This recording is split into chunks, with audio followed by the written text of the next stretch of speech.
Hey everyone, what's up? This is Michelle Alexandria coming at you with another review. You would think, since I grew up in the 80s, Predator should have been one of those franchises that I was all over back in the day. However, shockingly enough, I never sat down and watched any of the Predator films from start to finish. That is until the recent 4K UHD release, where I had a marathon and watched 5 hours of glorious carnage. Problem is, the trailers ruined what few surprises the Predator had to offer. After my recent Predator triple feature, while not for me, I get the appeal. The simple, straightforward approach was refreshing, old school filmmaking at its finest. Okay, finest is a stretch. Revisiting this series made me remember the days when movies were movies, action films didn't rely on CGI, and films were made to be one-offs, not universe-building monsters. I didn't need to understand the motivations of the Predator. He was a killing machine, hunting down the best soldiers around in the most gruesome ways possible. That was all I needed to know. Now, all these years later, we have the fourth installment of this franchise, and it showcases the symptoms of everything wrong with modern filmmaking, especially modern action films. Today's blockbuster wannabes can't just tell a simple, straightforward film story anymore. No. Writer-director Shane Black is the brains behind one of my all-time favorite movies, The Long Kiss Goodnight and the Lethal Weapon series. Since those signature films, he's become incapable of sticking the landing.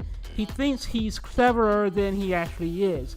Just look at how utterly awful the third act in Iron Man 3 is. He stuffs the Predator with more exposition and setup than is necessary and fails to pay off anything. He seems more concerned with swerving the audience or sowing the seeds of a future sequel than telling a proper story in this movie. Like the previous Predator films, the movie spends the first half of the film attempting to set up the victims. Characters. Since I just watched the previous 3 films, I found myself not being invested because I knew everyone is going to die eventually, except for our designated Predator killer, in this case, Quinn McKenna, played by Boyd Holbrook. Who is Boyd Holbrook? I have no idea. All I know is this guy was in the Netflix show Narcos. He does an adequate job as the lead, but there was never a point in the film where I bought him as the badass military sniper. At one point, his wife, played by Yvonne Strahovski, who we don't see enough of, I loved her in NBC's Chuck. She gives a speech about how he may be a lousy husband, but is an awesome military hero. The film's tonal problem is summed up in this one scene. On the one hand, it's supposed to be inspirational, but then Quinn's squad of misfits make a joke of it. I didn't know what I was supposed to think of this speech. Back to the commercials ruining the movie. I wish I didn't know that this film included the Super Predator or the dumb Predator dogs. Then again, I'm glad that I did know, because I was prepared for the absurdity of the second and third act. I'm not even going to waste my time mentioning his weird team of psycho ex-military people.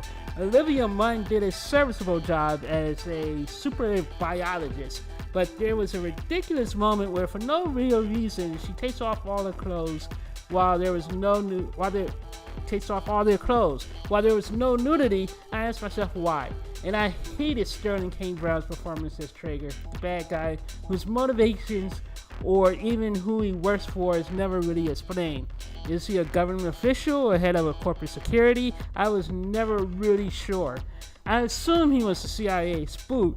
I can't stand watching people chew gum. It's one of my biggest personal peeves, so watching a character pop gum in his mouth every second he's on camera isn't going to endear him to me. I wish this movie stuck with this simplistic Predator formula and didn't try to shove the beginnings of a mythology into the franchise. The movie was bad enough on its own terms, but I felt a bit cheated by the ending and the terrible third act. I would give this movie a final grade of a D.